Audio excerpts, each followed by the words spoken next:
নববর্ষ।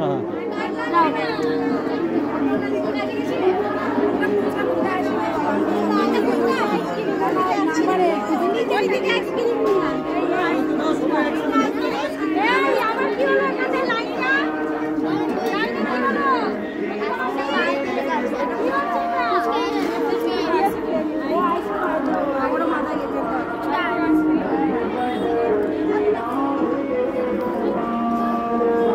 ফাঁকা হয়ে গেছে, আর তো লোকজন নেই।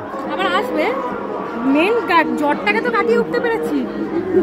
সব বলছে চলে যাবো, সবাই বলছে চলে যাবো, তাদেরকে বসে থাকতে দেখি চাই একজন আলাদা। একটা জিনিস ভালো আছে তো, হ্যাঁ একজনও ফেরেনি খালি হাতে, এটাই ভালো। হ্যাঁ